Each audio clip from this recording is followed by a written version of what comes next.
Olá, eu sou o professor Misael Silva. Para mim é uma grande satisfação ter a sua confiança, ter o seu tempo dedicado a alguns minutos do exame e reflexão de nosso canal. Seja sempre bem-vindo ao canal Examinar e Refletir. Vamos agora para mais uma nova reflexão. Fique conosco, acompanhe até o final e se você gostar, compartilhe com seus amigos, divulgue aquilo que nós estamos trazendo a exame e reflexão nesses últimos dias da Igreja Evangélica Brasileira. Muito obrigado. Vamos para a próxima reflexão.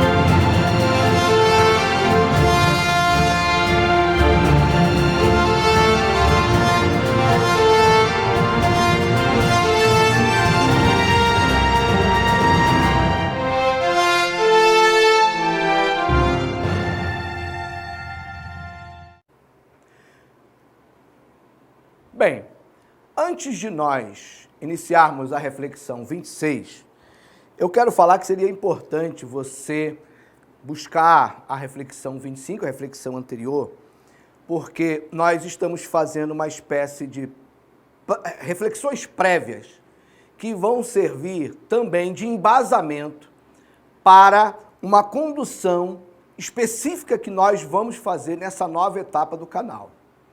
Nós temos aí pela frente, né, reflexões que serão extremamente impactantes, extremamente desafiadoras.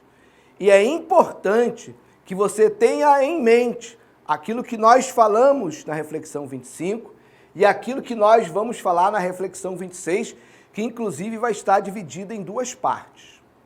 Aquilo que nós vamos falar principalmente nas duas partes da reflexão 26, né, que vai ser a reflexão 26, né, parte 1, e aí vai vir a reflexão 27, que é a parte 2, de algo muito importante. Você sabia que há leituras da Bíblia Sagrada sendo escondidas de você? Eu vou mostrar para você algumas passagens da Bíblia em duas reflexões que eu acho que talvez você nunca tenha ouvido ser pregado sobre elas na igreja da qual você faz parte ou em alguma rede social. Pode ser que você tenha ouvido alguma vez ou outra, mas com certeza não com a ênfase que certos discursos que estão aí dominando o discurso da igreja evangélica atual. Mas eu quero crer que na grande maioria de vocês que estarão me ouvindo aqui ou me vendo, vocês vão ver que você talvez nunca tenha ouvido alguém pregar sobre certas passagens. E será por quê que essas passagens da Bíblia, elas estão na condição de escondidas e elas não são trazidas? Já que a palavra deve ser plena, verdadeira, já que a palavra não pode ser atualizada, né? Por que certas passagens não são trazidas ao conhecimento ou não são pregadas sobre elas no púlpito das igrejas? E é importante você ter em mente essas passagens, já que elas não são pregadas na igreja, de eu trazê-las para você, a fim de embasar a continuação desse mês de reflexões que nós teremos com situações bastante reveladoras, e aí você poder entender a fundamentação, a motivação do canal Examinar e Refletir em trazer as revelações que serão trazidas no decorrer das nossas reflexões daqui por diante. Preste atenção. Vamos lá. Leituras bíblicas sagradas escondidas, né? Primeiro, Mateus capítulo 10, versículo 8. Quando a gente for falar das leituras bíblicas sagradas escondidas, nós vamos dividir em duas peneiras, na peneira de Cristo e na peneira dos apóstolos. Essa aqui até que a gente sabe até citar, né? Mas você não vê ninguém pregar sobre ela. Primeira passagem escondida, essa eu posso usar entre aspas, né? No sentido de não ser enfatizada e não ser pregada, é uma fala de Jesus registrada por Mateus no capítulo 10, no versículo 8. Curai os enfermos, limpai os leprosos, ressuscitai os mortos, expulsai os demônios. De graça recebestes, de graça dai. Quando foi a última vez que você ouviu na sua igreja algum pregador pregando em Mateus capítulo 10, versículo 8? Seguindo ainda na peneira de Cristo, vamos para mais uma passagem que a gente pode dizer que ela anda meio escondida nos púlpitos das igrejas e que você talvez nunca tenha ouvido alguém pregar sobre ela. Mais uma vez, fala de Jesus, peneira de Cristo, registrada por Lucas, no capítulo 10, dos versículos 3 aos 7. Jesus separa 70 discípulos e vai os colocar em experimentação, em estágio, vai colocá-los em missão para testá-los em seu exercício da pregação do Evangelho, do exercício da propagação da mensagem de Cristo. E aí Jesus vai dar uma recomendação para esses discípulos. Ele diz assim: ide, eis que vos mando como cordeiros ao meio de lobos. Olha que interessante, não leveis bolsa, nem alforge, que é uma espécie de bolsa dupla, né, duas partes, nem alparcas, ou seja, eles irão sem levar provisões extras. E a ninguém saudeis pelo caminho. E em qualquer casa onde entrardes, dizei primeiro, paz seja nesta casa. E se ali houver algum filho de paz, repousará sobre ele a vossa paz. E se não, voltará para vós. E ficai na mesma casa, comendo e bebendo do que eles tiverem. Ó, lembra do que a gente falou lá na reflexão anterior sobre não ambicionar coisas altas. Comer e beber do que eles tiverem. Aí vem aquela frase, essa sim algumas pessoas gostam de citar. Pois digno é o obreiro de seu salário. Não andeis de casa em casa. O problema é que muitas vezes a gente fala, o obreiro é digno do seu salário, mas a gente esquece do contexto e, sobretudo, do contexto em Cristo Jesus. Veja que o que está na essência da fala de Jesus é o exercício dos seus discípulos, o exercício do discipulado, com total desapego às questões materiais, com total falta de interesse em elementos no campo do material. Não que eles não precisassem daquilo que é necessário para a sua sobrevivência. E aí Jesus vai dizer, comendo e bebendo do que eles tiverem. Quando Jesus diz é digno o seu salário e você observa o contexto, a maneira como manda eles saírem, significa que o obreiro ele será digno de receber tudo aquilo que for necessário para a sua subsistência, para o exercício do seu ministério. Mensagem que está escondida, muitas vezes, de você, mas que são palavras de Jesus e que regem a conduta dos discípulos de Cristo Jesus. Agora vamos para leituras da Bíblia que muitas vezes estão sendo escondidas de nós a partir da peneira dos apóstolos. Olha que coisa interessante. Preste muita atenção na leitura que eu vou fazer agora de uma carta de Paulo, a primeira carta de Paulo aos Tessalonicenses, no capítulo 2, do versículo 8 a 10. Olha o que Paulo, o apóstolo Paulo, não é Misael, não é Toinho, não é Zezinho, é o apóstolo Paulo que está falando.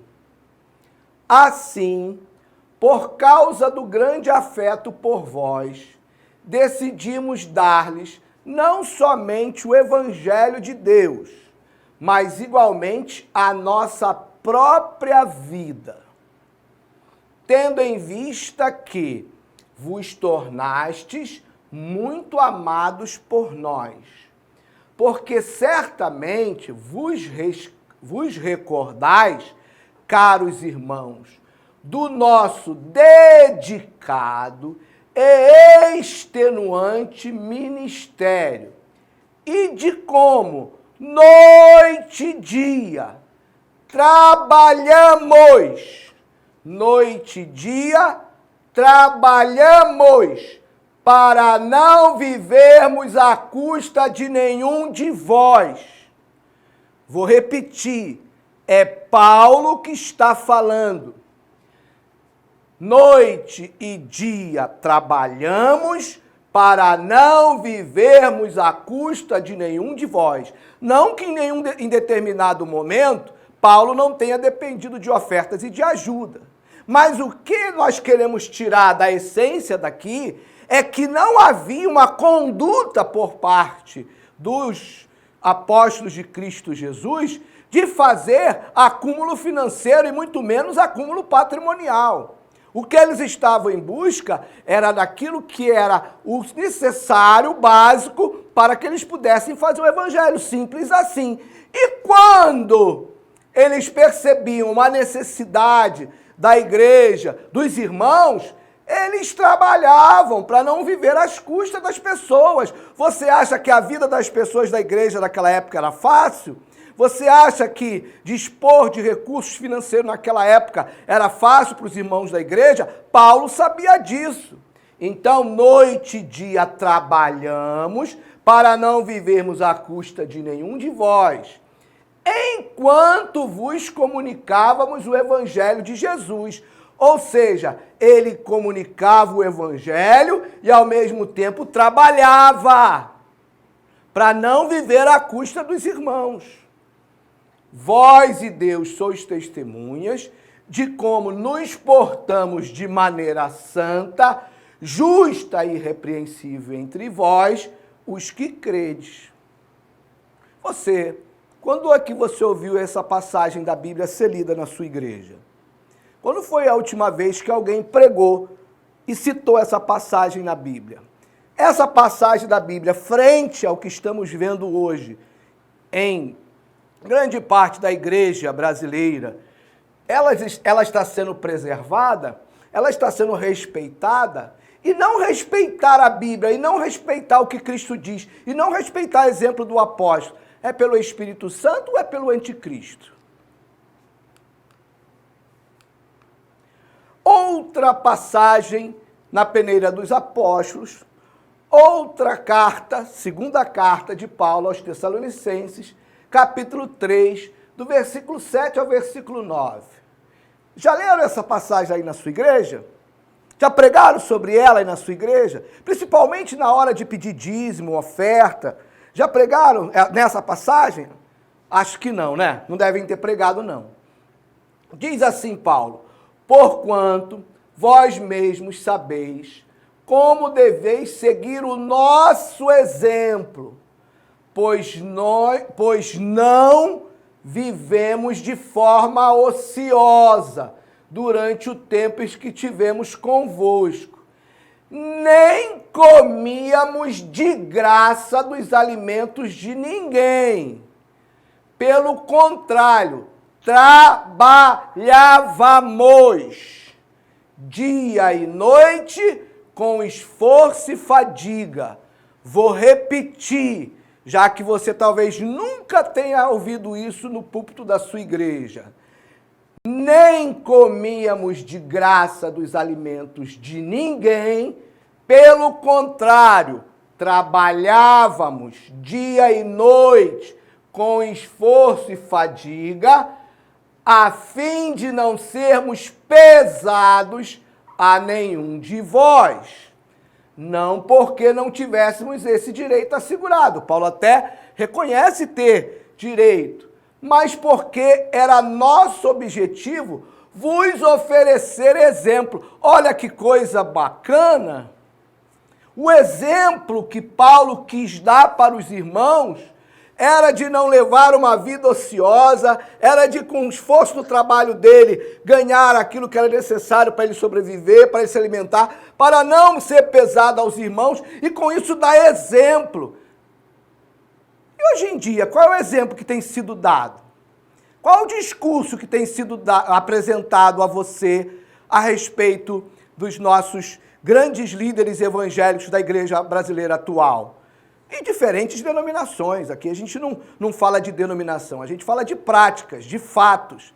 E tem gente aí que gosta de dizer que contra fatos não há argumento. O problema é saber que se essa frase ela só serve quando interessa a quem está dizendo, né?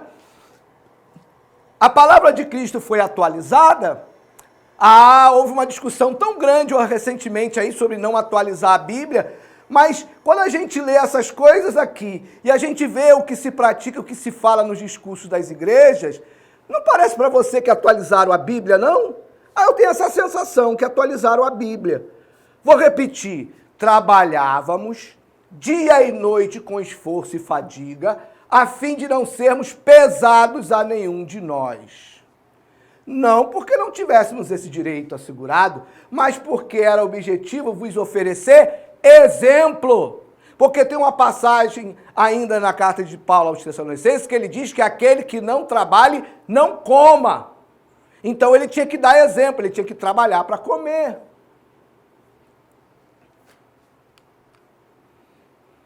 Mais uma peneira dos apóstolos. Mais uma passagem. Eu estou na igreja desde que nasci. Nunca ouvi nenhum pregador pregar em 1 Timóteo capítulo 6, versículo 8. O que Paulo diz a Timóteo quando está recomendando a ele, falando como falou um certo pastor, fazendo a passagem de bastão para Timóteo, ele diz assim: por isso, Paulo dizendo a Timóteo, tendo o que comer e com que vestir-nos, estejamos com isso satisfeitos. Olha lá o não ambicioneis coisas altas. Olha lá, olha aqui o contexto da interpretação. Tendo o que comer e com que vestir-nos, estejamos com isto satisfeitos. É Paulo que está dizendo. Quanto custa o paletó que o seu pastor usa? Quanto custou o carro que o seu pastor usa? Qual é o valor da casa que o seu pastor utiliza?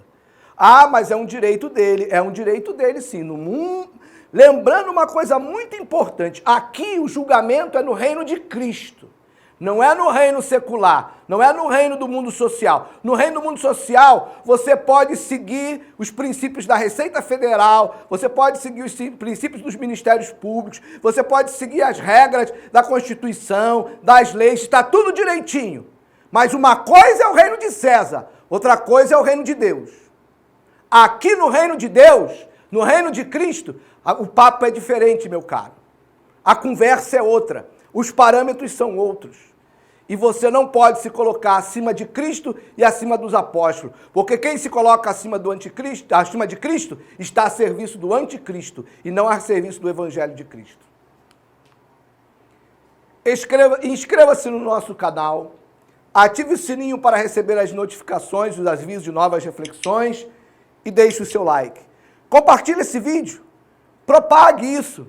Vamos fazer um movimento de resistência ao espírito do anticristo, a posturas, condutas, filosofias, práticas que contrariam o exemplo de Cristo, que contrariam o exemplo dos apóstolos, pessoas que dizem pregar a verdade, pregar a palavra, mas escondem das pessoas passagens que contradizem as suas práticas de vida chamadas cristã. Mas prática de vida cristã é calcada na peneira que é Cristo, é calcada na peneira dos apóstolos. Isso é vida cristã. O que é diferente disso é espírito do anticristo. Seja sempre bem-vindo ao canal Examinar e Refletir.